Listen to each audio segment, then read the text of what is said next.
చుల్బుల్ త్వరగా వెళ్ళు, మనం స్కూల్కి లేట్ అయిపోతాము.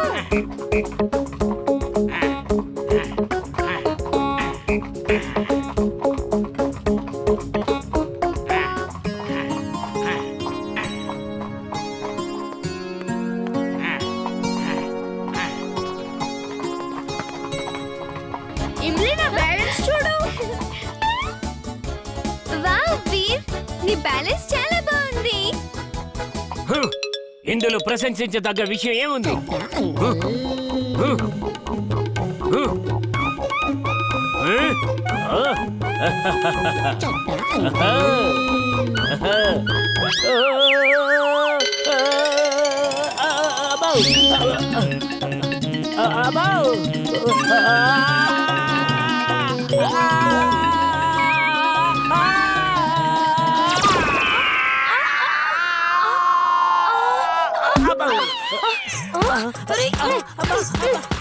లేదు లేదు, నా వల్ల తప్పు జరిగింది, నన్ను క్షమించండి. తెలియట్లేదు, చెడ్డ అంకుల్ ఇంత డేంజరస్ సైక్లింగ్ ఎందుకు చేస్తున్నారు? చూడండి, ఈసారి మనం ఛాంపియన్షిప్ ఖచ్చితంగా గెలుస్తాం. మన కొత్త స్టూడెంట్ కరణ్ ఎన్నో క్రాస్ కంట్రీ ఛాంపియన్షిప్ గెలుచుకున్నాడు. మనం ఛాంపియన్షిప్ గెలవగలమని అస్సలు నమ్మశక్యంగా లేదు. ప్రతి సంవత్సరం ఆ ఇంటర్నేషనల్ స్కూల్ వాళ్ళు చీటింగ్ చేసి గెలుస్తున్నారు. వాళ్ళ ప్రిన్సిపల్ ఖురానా చాలా చెడ్డ మనిషి.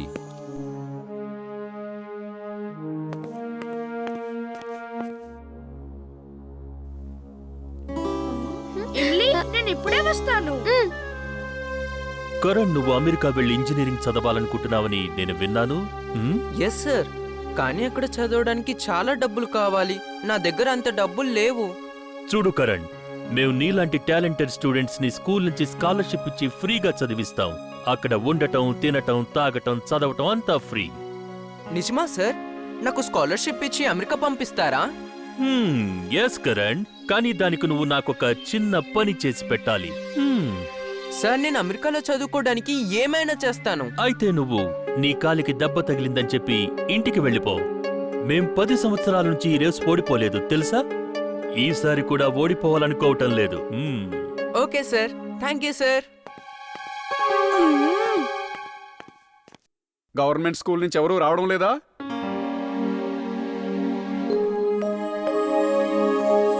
వీర్, నువ్వు చాలా చిన్నపిల్లాడివి. ఇంత పెద్ద పిల్లలతో ఆడి గెలవటం ఇంపాసిబుల్. ఇప్పుడే నాకు ఫోన్ వచ్చింది. ఇవాళ సాయంత్రం మన స్కూల్ తనిఖీ చేయడానికి విద్యాశాఖ నుంచి కొంతమంది వస్తున్నారట. అరే, ఇప్పుడేం చేయడం? స్కూల్ పరిస్థితేం బాలేదు. తలుపులకి పెయింట్ కూడా వేయించలేదు.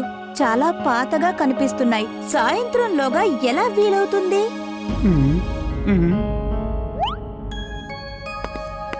నేను దాని గురించి ఆలోచిస్తున్నాను. వాళ్ళు సడన్ గా వస్తున్నారు. ఇవాళ నా ఉద్యోగం ఊడిపోయేలా ఉంది. సార్, మా స్టూడెంట్స్ అందరం కలిసి సాయంత్రంలోగా స్కూల్కి పెయింట్ వేసేస్తాం. లేదు వీర్, నేను స్టూడెంట్స్ చేత అలాంటి పనులు చేయించలేను. సార్, ఇది మన స్కూల్ గౌరవ సమస్య. మన స్టూడెంట్స్ అందరూ సరదాగా పెయింట్ వేసేస్తారు. సార్, ఇతని మాటలు నమ్ముకోకండి. సాయంకాలానికి పని అవటం అసాధ్యం. ఎవరూ చేయలేరు. మా తాతయ్య చెప్తూ ఉంటారు, అసాధ్యాన్ని సుసాధ్యం చేసేవాడే వీరుడు అని అంటారు. నీకు నాకంటే ఎక్కువ తెలుసా? కుదరదని నేను చెప్పాను అంటే అది కుదరనే కుదరదు. సార్, నా మీద నమ్మకం ఉంచండి. ఇది నా స్కూల్ గౌరవ సమస్య. నేను తప్పకుండా చేస్తాను. అంటే నాకు స్కూల్ గౌరవం మీద శ్రద్ధ లేదంటావా? మిస్టర్ కక్కడ్, నాకు వీరి మీద పూర్తి నమ్మకం ఉంది. తను మన స్కూల్లో అందరికంటే తెలివైన వాడు, చాలా చురుకైన వాడు కూడా. తన గతంలో కూడా ఇలాంటి పనులు ఎన్నో సాధించాడు. మామూలు స్టూడెంట్స్ ఎవరు వాటిని చేయలేరు. అందుకని నాకు తన మీద పూర్తి నమ్మకం ఉంది. సో తనకి మనం అవకాశం ఇచ్చి తీరాల్సిందే. మిస్టర్ కక్కడ్, మీరు లంచ్ సమయంలో వెనక మైదానంలో మన స్టూడెంట్స్ చేత స్పోర్ట్స్ డేకి ప్రాక్టీస్ చేయించండి. అప్పుడే వీర్ క్లాస్ రూములకి పెయింట్ వేయడానికి వీలుంటుంది. సార్, వీరు మాటలు నమ్మకండి. తనంతా గందరగోళం చేస్తాడు. కక్కడ్ గారు, నేను చెప్పిన పని చెయ్యండి.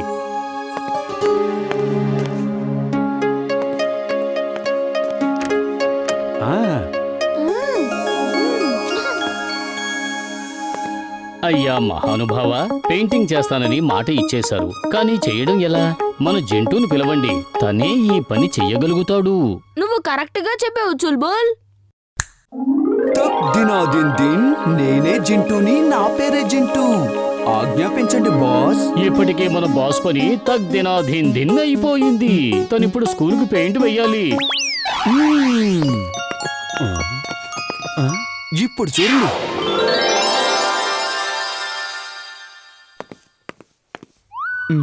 చింటూ ఏంటి ఇలా చేసావు? వెంటనే పెయింట్ ని తీసేయ్. ఇప్పుడు నువ్వు ఈ విధంగా చేయకూడదు.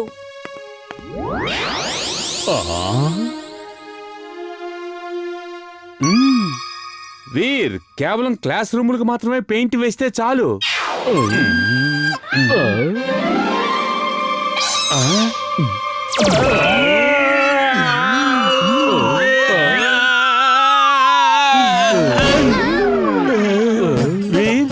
వీర్, ఇదంతా నువ్వు ఎలా చేసావు? ఇదంతా ఎలా చేసావు నాయనా?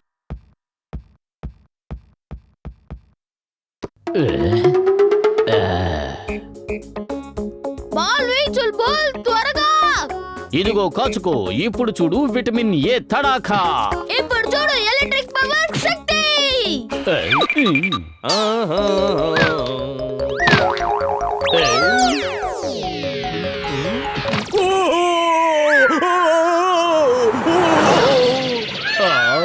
ఎవరు నువ్వు? ఎగురుకుంటే ఎక్కడి నుండి వచ్చావు? వారడానికి నా చేతిలో దొరికాయి నీకో. నిన్ను నేను హెలికాప్టర్ లాగా గాల్లోకి ఎగిరేయకపోతే నా పేరు పద్దు పహిల్వానే కాదు, అర్థమైందా? ఇప్పుడు నిన్ను నేను గిరిగిరా తిప్పి పైకి ఎగిరేస్తాను చూడు. నాకే ఎందుకు ఇలా జరుగుతోంది? మీరు ఆ పెహల్వాన్ చేతిలోకి అలా దూకి ఉండకూడదు కదా.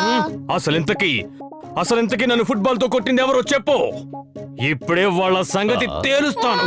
చెప్పు, ఫుట్బాల్ తో నన్ను కొట్టింది ఎవరు? మిమ్మల్ని విడిచిపెట్టను. ఇది విచారకరమైన విషయం. మన స్కూల్లోకి దొంగలెవరో వచ్చి ప్రతిరోజు స్టూడెంట్స్ బ్యాగ్స్ లోంచి వారి బుక్స్, పెన్స్, టిఫిన్స్, అలాగే టీచర్స్ పర్సుల్లోంచి వారి బ్యాగ్స్ లోంచి మొబైల్స్ వగైరా వగైరా దొంగిలించుకుపోతున్నారట. ఈ విషయంలో టీచర్లతో సహా పిల్లలందరూ చాలా భయపడిపోతున్నారు.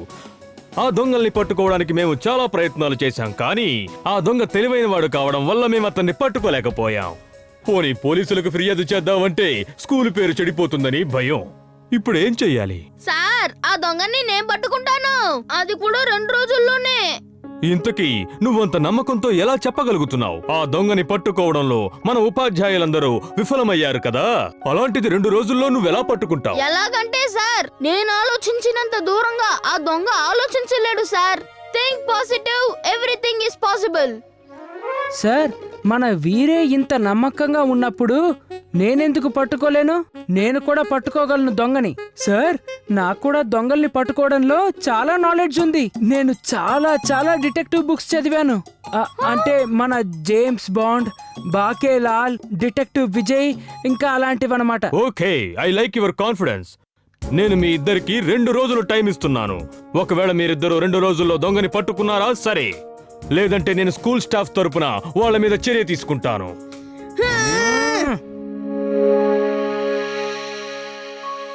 వీర్, నువ్వు ఈ పనిని నీ తలపైన వేసుకుని చాలా తప్పు చేశావు.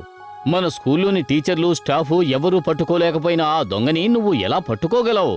బుద్ధి ఉపయోగించి పట్టుకుంటాం. Think positive, everything is possible. Wow Veer, నీ మాటలతో ఇప్పుడే నా బుద్ధి బల్బులా వెలిగింది. ఇక ఆ దొంగని పట్టుకోవడం చాలా తేలిక. ఎలా? అగడం బగడం ఆలం పాలం ఇకడం దిగడం దమ్ దమాదం. ఇదిగో చూడు, నా చేతులు ఖాళీగా ఉన్నాయి.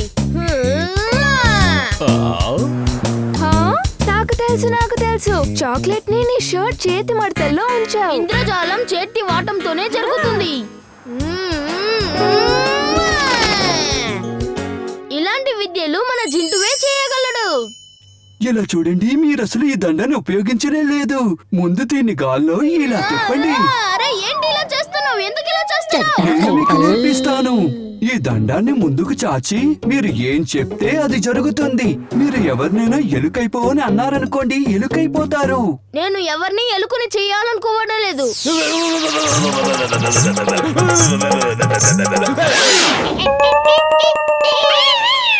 జింటూ, ఏంటి ఇలా చేస్తున్నావు?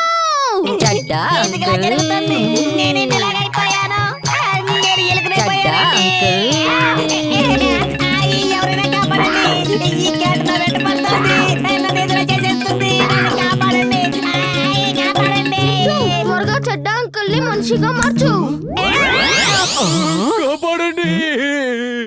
క్యాట్ ఏదో ఒకటి చేసేస్తుంది, కాపాడండి. చెడ్డగారు ఏమైంది మీకు? ఎందుకిలా భయపడుతున్నారు? క్యాట్ ఏం చేస్తుంది మిమ్మల్ని?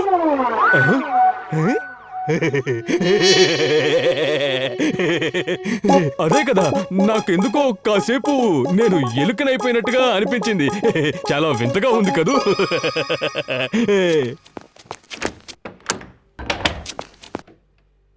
ఏమైంది తాతయ్య? వీళ్ళ అబ్బాయి ప్రకాష్ చెడ్డ కుర్రవాళ్ల సావాసంలో పడి చదువు సంజలు మానేశాట. క్లాసులో ఫస్ట్ వచ్చేవాడట, పైలట్ కావాలనుకునేవాడట. ఇప్పుడు పరీక్షలు దగ్గరకు వచ్చినా అతను చదవడమే లేదట. మీరేం దిగులు పడకండి ఆంటీ, వాళ్ళ సావాసాన్ని వదిలిస్తానులేండి. వీర్బాబు, ప్రకాష్ కి నచ్చజెప్పడం చాలా చాలా అసాధ్యం నాయనా. తాతయ్య ఎప్పుడు చెప్తూ ఉంటారు, అసాధ్యాన్ని సుసాధ్యం చేసేవాడినే వీరుడనంటారు. మీరేం దిగులు పడకండి, నేను ఏదో ఒకటి చేస్తాను. థ్యాంక్ యూ తాతయ్య గారు. వీర్, ఈ విషయంలో ఏం చేయాలో నువ్వు ఆలోచించు. నేను వెళ్ళి అతనికి నచ్చ చెప్తాను. తాతయ్య, ఈ విషయాన్ని నాకు వదిలేయండి, నా బుర్రలో ఒక ఆలోచన ఉంది. సరే వీర్. ఎవరినైనా ఎలుకని చెయ్యాలా? అరే, ఎవరిని ఎలుకని చెయ్యక్కర్లేదు. ఇప్పుడు నన్ను వెంటనే ఒక బాబాజీని చెయ్యి. అలాగే బాస్. ఏక్ నిరంజన్, ఏక్ నిరంజన్. Thank you Jintu.